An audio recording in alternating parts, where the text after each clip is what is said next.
اسلام کو اس اصول کے تابع کر دیا. یہ ہے معذرت خانہ رویہ. اسلام مطلقاً مساوات کا قائل نہیں ہے. بالکل اسی طریقے سے جیسے کہ مغربی تہذیب مطلقاً مساوات کے قائل نہیں ہے. مطلقاً مساوات اور مطلقاً آزادی اور مطلقاً حق اختیار اس کائنات میں ممکن ہی نہیں ہے. مساوات کیا چیز ہے؟ مساوات یہ ہے کہ دو یکساں چیزوں کو کے ساتھ یکساں معاملہ کرنا اور دو مختلف چیزوں کے ساتھ مختلف معاملہ کرنا. اس کی ایک مثال میں آپ کو دیتا ہوں.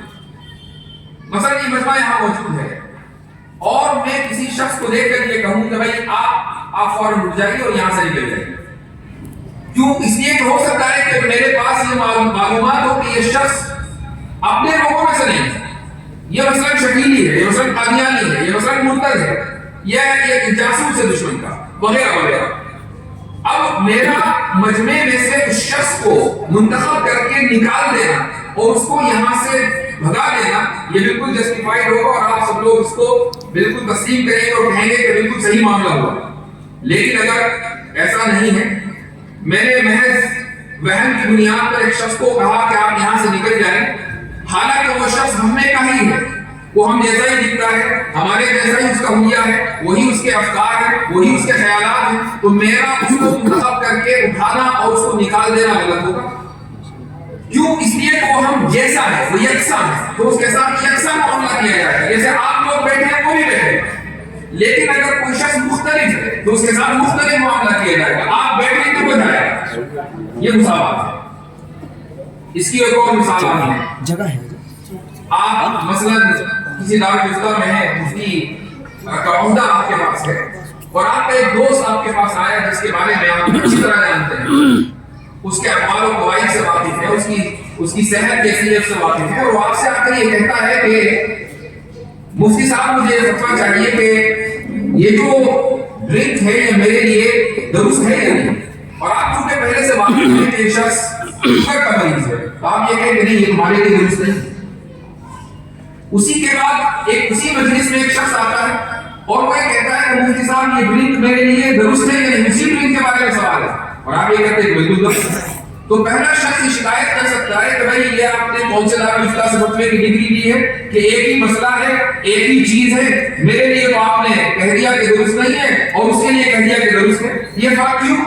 تو آپ کیا جواب دیں گے کہ تم دونوں کی حالت یکساں نہیں ہے. مجھے معلوم ہے تم شوگر کے مریض ہو اور اس ڈرنک سے تمہارے شوگر میں اضافہ ہوگا, اور اس کے بارے میں مجھے معلوم ہے کہ وہ شوگر کا مریض نہیں ہے, وہ نارمل بندہ ہے, اس کے وہ اگر پیے گا تو شوگر میں اضافہ نہیں ہوگا. اس لیے میں نے جو جواب دیا تو جواب میں تم الگ الگ یعنی جو یکسانیت ہے یہ نہیں پاتے.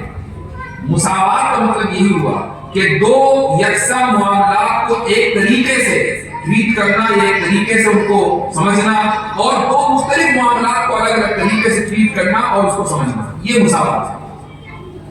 اب ایک اعتراض اسلام کا ہوتا ہے اور بڑا ہی عام اعتراض ہے. اعتراض یہ ہوتا ہے کہ اگر کوئی اسلامی حکومت ہے تو وہاں پر مسلمان کو تو جزیہ نہیں دینا, لیکن ذمہ کو جزیہ دینا پڑتا ہے اور جزیہ دے کر اپنا تحفظ خریدنا پڑتا ہے.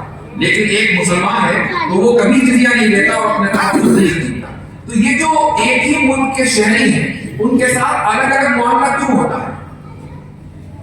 یہ اعتراض عام طور سے شبہے کی شکل میں بہت سے نوجوانوں کے دلوں میں پایا جاتا ہے, اور ملحدین و مرتدین تو عام طور سے یہ اعتراض اٹھاتے ہیں.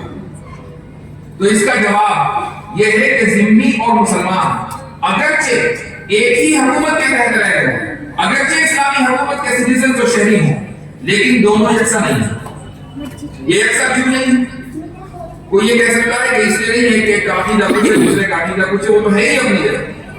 لیکن ذمیوں کے بارے میں حکم یہ ہے کہ ان کو فوج میں شامل نہیں ہونا, ان کی کوئی ضرورت نہیں. ہاں ہر مسلمان فوجی ہے ایک اسلامی حکومت کا, تو جب ان کو فوج میں شامل ہی نہیں ہونا تو حفاظت ان کی کون کرے گا؟ حفاظت تو مسلمان کریں گے. جب ان کو فوج میں شامل نہیں ہونا تو وہ اپنی حفاظت نہیں کریں گے, ان کی حفاظت کی جائے گی. مسلمان کو حفاظت فراہم کرنے والا ہے, تحفظ فراہم کرنے والا ہے, ان کو تحفظ فراہم کیا جائے گا، لہٰذا ان کی ذمہ داری یہ ہے کہ تم جزیہ دو، اور مسلمان کی ذمہ داری یہ ہے کہ تمہیں جزیے کی ضرورت نہیں ہے۔ یہی وجہ ہے کہ اگر کوئی ذمہ اس خواہش کا اظہار کرے کہ بھی فوج میں بھرتی ہونا ہے تو جزیہ اسے ثابت ہو جائے گا۔ تو دونوں معاملات یکساں نہیں ہیں۔ جب دونوں یکساں نہیں ہیں تو ان کے ساتھ یکساں معاملہ نہیں کیا جائے گا۔ اسی طریقے سے اسلامی حکومت کے اوپر یہ اعتراض کیا جاتا ہے کہ بھئی یہاں پر مذہب اور عقیدے کی بنیاد پر مساوات نہیں پائی جاتی۔ مثلا ایک مسلمان کو تو یہاں ہوتا ہے کہ وہ اپنے دین کی بات کرے، اپنے دین کی تبلیغ کرے، لیکن ایک ذمہ کو یہاں نہیں ہوتا ہے کہ وہ اپنے دین کی تبلیغ کرے۔ تو یہ جو مساوات آپ جب جواب دینے لگیں گے تو اس کے دو جواب ہیں۔ یا تو آپ یہ کہیں کہ نہیں، کافر کو بھی ذمی کو بھی ایک مسلم ملک میں، ایک اسلامی ریاست میں اپنے دین کی تبلیغ کا حق ہے۔ اگر آپ یہ کہیں گے تو یہ چیز غلط ہے۔ اور اگر آپ یہ کہیں کہ تبلیغ کا حق نہیں ہے، اگرچہ میں مساوات کو اہم ترین اصول تسلیم کرتا ہوں لیکن اس کو تبلیغ کا حق نہیں ہے، تو آپ کا اصول ٹوٹ جاتا ہے۔ تو پھر اس کا کیا جواب ہوگا؟ اس کا جو جواب ہے وہ یہ ہے، بعض مرتبہ تحقیقی جواب میں الزامی جواب دینا ضروری ہوتا ہے، اور وہ اس طریقے سے کہ مساوات ایک اخلاقی معیار ہو، ہمیں یہی چیز تسلیم نہیں ہے۔ اور مغرب اس چیز کو دن رات ثابت کرتا ہے۔ مغربی تہذیب میں جس طرح عدم مساوات پائی جاتی ہے، دنیا میں کہیں نہیں پائی جاتی۔ مثلا دنیا کی ایک واحد ریاست کہ جہاں نسلی بنیادوں پر عدم مساوات ہو، وہ ایک ہی ہے، اور مغرب کی پروردہ ہے، اور مغرب اس کی حمایت میں دن رات کھڑا ہوا ہے، اور وہ ہے صہیونی ریاست۔ اگر کوئی شخص انڈیا میں ہو یا دنیا کے کسی بھی کونے میں، وہ یہ ثابت کر دے کہ وہ یہودی ہے، یہودی النسل ہے، تو باقاعدہ صہیونی ریاست اس کو خرچہ دے گی، ٹکٹ دے گی، اس کا پاسپورٹ آئے گا، شہریت اس کو دی جائے گی، اور وہ شہریت لے کر وہاں پہنچے گا۔ لیکن 1966 سے پہلے جتنے مسلمان وہاں آباد تھے، جو آج ریفیوجی کی شکل میں مختلف ملکوں میں اپنی زندگی گزار رہے ہیں، وہ اپنے گھروں میں واپس آنا چاہتے ہیں، واپس نہیں آ سکتے، حالانکہ وہ وہیں کے باشندے ہیں۔ کیوں؟ چونکہ ان کی نسل الگ ہے اور اس کی نسل الگ ہے۔ تو نسلی بنیادوں پر قانون بنا کر وہاں پر عدم مساوات کو نہ صرف یہ کہ اس کی ترویج کی جاتی ہے، بلکہ فخریہ پوری دنیا میں بیان کیا جاتا ہے، اور مغرب اس کے اوپر خوش ہے، اس کو کوئی مسئلہ نہیں ہے۔ تو اگر کوئی یہ کہے کہ عدم مساوات ایک غلط رویہ ہے، تو پھر اس سے یہ کہنا چاہیے کہ پھر اس غلط رویے کو ہر جگہ ٹھیک کرو، ان ملکوں میں بھی ٹھیک کرو کہ جن کی حمایت میں تم کھڑے ہو۔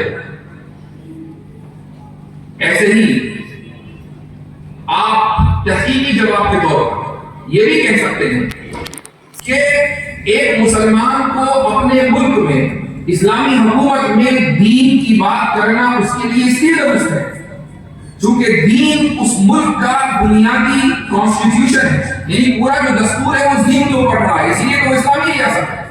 اب اگر کسی کافر کو، ذمی کو یہ حق دے دیا جائے کہ وہ یہودیت کی، عیسائیت کی یا کسی اور مذہب اور دین کی ترویج کرے، تو وہ اس دستور کے خلاف، اس ملک کے دستور کے خلاف تبلیغ کر رہا ہے۔ کیا دنیا کی کوئی ریاست، کیا دنیا کی کوئی حکومت اپنے ملک کے دستور کے خلاف بولنے اور دستور کے خلاف چیزوں کی نشر و اشاعت کی اپنے باشندوں کو اجازت دے سکتی ہے؟ نہیں دے سکتی۔